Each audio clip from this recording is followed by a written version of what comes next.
Hello again, everybody, and welcome to another edition of Brown's Latest. I'm Dave Grendzynski, a.k.a. Grizzer, and this is where you can come on in and get caught up on some of the latest news involving our Cleveland Browns and get a take on said news, or two, or three, or four, along the way. Thank you to everyone who has liked the channel. Thank you to everyone who has gotten into the viewer comments and made their voices heard down there, but more importantly, thank you to everyone who has subscribed to the channel. We have now passed 7,000 subscribers. We are changing the fit for today.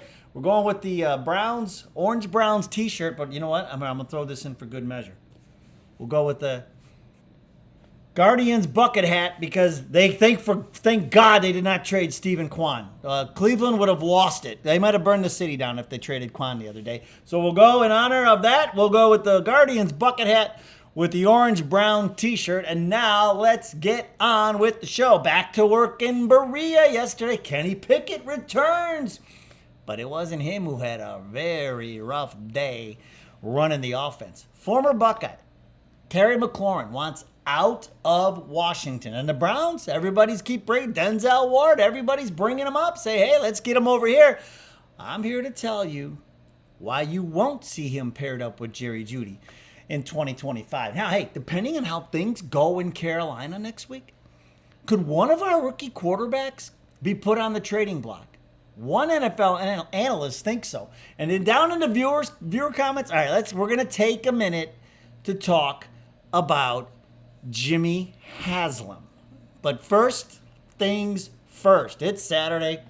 And 9 o'clock practice. They'll go early. Kevin Stefanski will be available then. 9:30 is when practice will begin.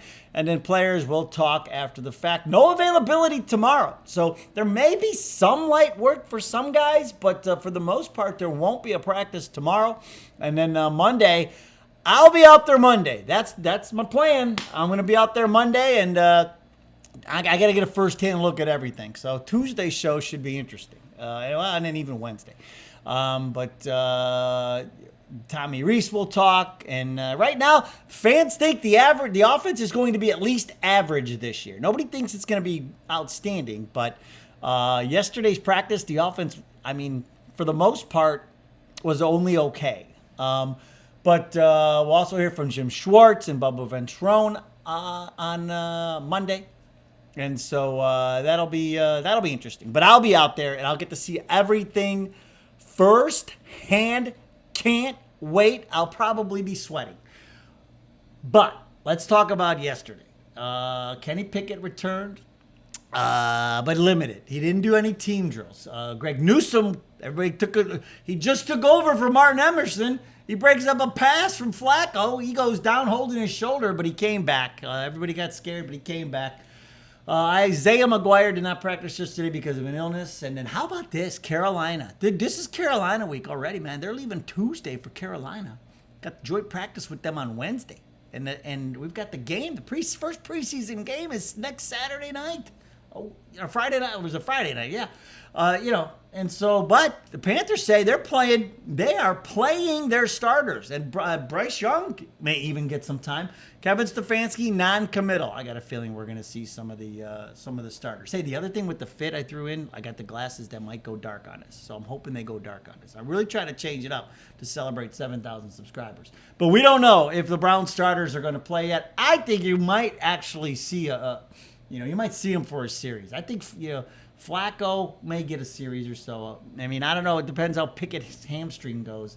I don't know. He may get some, but I don't know what kind of work he's got this week. But that hammy, if he tries to rush it, man, it's gonna linger. But Flacco got first crack with the first team. He did get him down and scored. But I'll tell you what, Dylan Gabriel took over, and you know what's coming, folks. It's our favorite part of the show. It's the quarterback tracker. Look at Flacco, 9 of 13, 2 touchdowns. So he is starting to rev it up the deeper we get into training camp. And so, I think if you see him on Friday night, it'll be a series maybe. He had a pretty solid day yesterday. Shedeur, once again, 70%, 7 for 10 and a touchdown. Pickett, no team drills. That's why he has no passes and on the tracker. But Dylan Gabriel, and he looked every bit like a 3 for 14 day. So it, he had a pick. I mean, it was just a rough day for Dylan Gabriel, and it just goes back to everything we keep talking about. It's like, gotta show me something, and I'm just not seeing it, And every day I'm hearing the passes batted down, and not, and there's nothing impressive about any of this so far, and why they took him in the third round. Makes absolutely no sense at this point. But then look at Shedeur. Grabbed him in the fifth, and he just keeps doing what he is doing. So there you go. A mixed bag out of practice yesterday. We'll see what happens today. They're already off and running, folks. So they'll be done early today, and then we'll break it all down for you tomorrow. Now, the other thing everybody keeps talking about is, man, we got to trade for Terry McLaurin. We should trade for Terry. He wants out. He's a Buckeye. Let's go get Terry McLaurin. Let's get him. Folks, the first thing you ever watch The Wire? You got to watch The Wire, because the first thing you do, this is with the NFL, you got to follow the money. You got to look at the money. You got to check at the contract, and there is no way this contract is going to work. Now, I shouldn't say no way. If a miracle happened, here you go. Take a look at this. Trying to make McLaurin's contract work. It just would not be easy in a trade, because what I'm seeing is they're going to want like a second-round pick, which there's no way in hell I'm giving a second-round pickup for a 30-year-old wide receiver. That is not happening. So, but here you go. You can restructure the current contracts. Guys on your team, Okay, you got Deshaun. Like, we keep doing that with his contract. You turn some of that money into signing bonuses, things like that. But you're not, you just did Miles' contract. I don't think you're going to go back and change that up already. That's be the only way to try and fit him under the cap. You can try and extend him immediately, maybe front load the first year. He's look at that. Look at below. His cap hit is $25 million. We only have $19 million in cap space. Do the math. It's not going to happen, folks. You could try and cut guys, or maybe trade. Like if you trade Pickett, it doesn't matter. It's just not going to be enough to get there. This is not, you could do salary retention too. So the Washington Commanders could agree to retain or pay part of McLaurin's own salary or bonuses as part of the trade that would offset the Browns' cap burden. But they're not going to take on like $19 million. They're not doing that. It's just not going to happen. This is just going to be impossible for them to do. So, the most likely scenario is this. They're just not going to do this deal. It's about the cap, and it's about the, it's all of it. It's all money. That's all of this is about. It's all money that we're dealing with here. And so, trying to trade for McLaurin it's just not going to work money-wise. Any way you draw it up, it just can't happen unless he says, I'll go to Cleveland and work for free.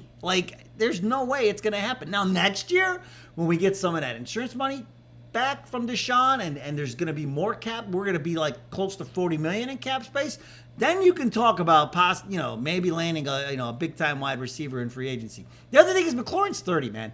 That's the magic number, man. Running backs and wide receivers, that's the down. That's probably why Washington, they're not dealing with that. They're not going to pay them. They've got youth movement, Jaden Daniels out there. So all I'm saying, folks, is would it be nice? Yeah, it'd be nice, but, it's just not going to happen. Just not going to happen. All right, now, another thing that might happen is, could one of our rookie quarterbacks go on the trading block, depending on what happens this week in Carolina? Asante Samuel thinks so, and he's saying it would be Shedeur Sanders. Look at this quote that he put out. He says, if Shedeur goes out there and balls out, does something like 9 for 9, 2 touchdowns, he says 32 other teams are watching. He says this might be the first time we see in history that something bizarre happens where a team tries to make a trade for him, like the Colts or the Saints. Asante, can you do me a favor? Stop talking about this and start talking to your son and get him to come to Cleveland to help our defense out. Let's start there. Secondly, Shedeur is never going to be traded. Shedeur is going nowhere. You can have Dillon Gabriel in his 3 for 14 if you want. You can put him on the block, but there is no way that is happening. I'm sorry, Asante Samuel. I know you're trying to get clicks, but the one thing I will say is this. How fun are these preseason games going to be? I mean, everybody watching Dillon Gabriel, everybody watching Shedeur Sanders. Who knows how much run Pickett will get? Flacco won't get much run at all. But this is the first time, and I don't know how long preseason games are going to be interesting. This is going to be so fun to watch, and if Shedeur keeps going out there, it'll start with the joint practices. We'll see what happens with the joint practices. So it may be even before that preseason game, Asante, that the buzz will really get going. But I can tell you this. There is no way Shedeur is going on the block with a rookie contract, a guy you don't even know what you have yet. Never going to happen. Sorry, Asante Samuel. No way, no how are they going to put him on the block. Now, one thing that is never going to be on the block are the viewer comments. And we're going to start today with Scott Anderson, 4811, who says, I personally love the way the Browns are bringing Shedeur Sanders along slowly so he can learn to be a starting franchise quarterback. And what's the likelihood any of these other quarterbacks could physically make it through an entire season? Flacco is 40, which we have talked about a lot on this show. Pickett is injury prone, which we talked a lot about and then proved it to you just in the past week.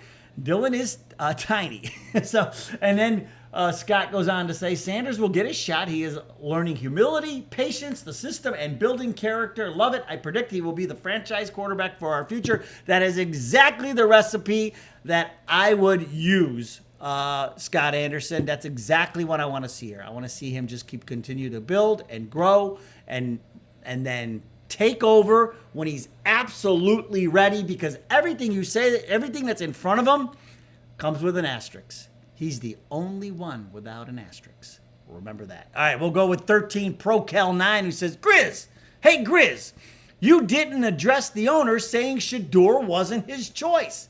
How about some owner buy-in with the steal he pulled off? He observed him torching the first defense, standing on a field with the second team offense. How about getting out of a losing mindset? And when I read that 13 ProCal9, I was like, you are absolutely right. Here's what I'll say about what Haslam said. Hold on, I'm losing my bucket head here. Here's what I'll say about what Haslam said. Everybody's saying he's saying they didn't want Shedeur. No. Here's the reason they only let Haslam talk once or twice. This is it. They only let him talk once or twice a year. Like right before the season starts and then sometime in the winter when everybody's hibernating. That's the only time they ever let Haslam talk, because he says stuff like this. It's not that the Browns didn't want Shedeur. What he's trying to say is he didn't expect them to get Shedeur.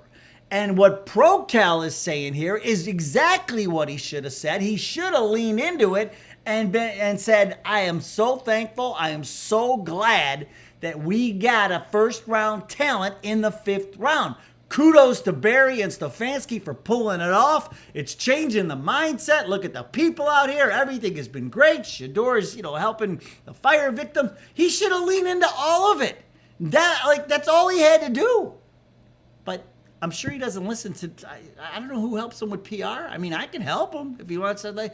But that's all he had to do was lean into it a little bit. ProCal, you are absolutely right. And then to get out of that losing mindset, and you see what he did, what he said, everybody turned into negative when he controlled the message. All he had to do was control the message, and he didn't.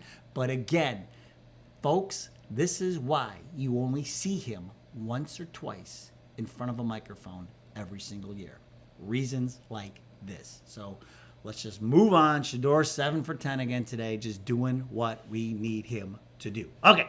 Alien Overlords Now 1786 says the Steelers got 2 dudes we should have gotten. He says that instead of Gabriel and Judkins, we should have taken Will Howard and Caleb Johnson. He said Howard is 6'4".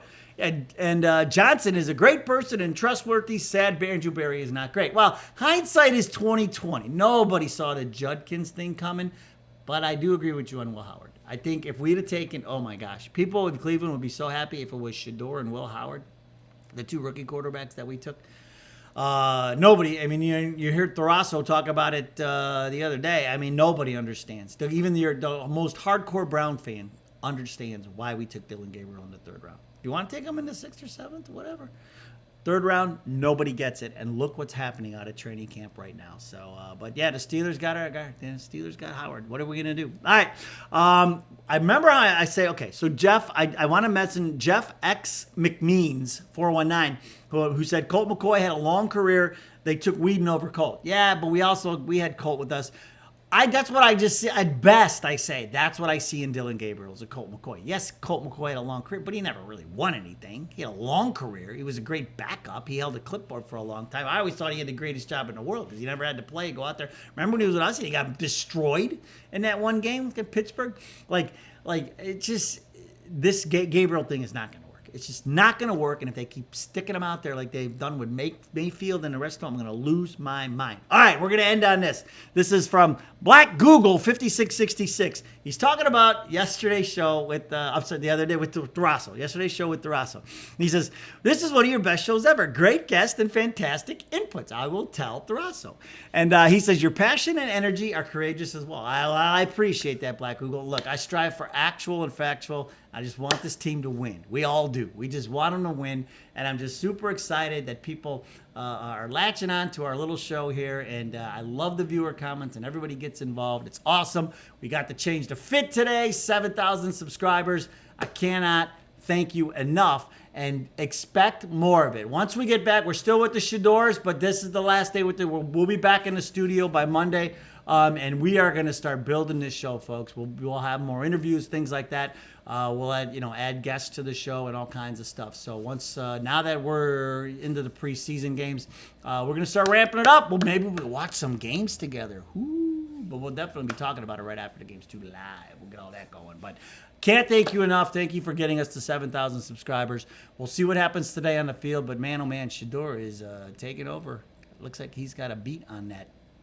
QB2, we'll go QB2 first. I think Flacco is, especially after the way he played today. You got to give the man his flowers. Flacco gets flowers. Flacco flowers today. But we'll see. We'll see what happens the rest of the way. And then Friday night, man, they'll be playing some football. All right, that's going to do it. Go Browns! We'll see you next time.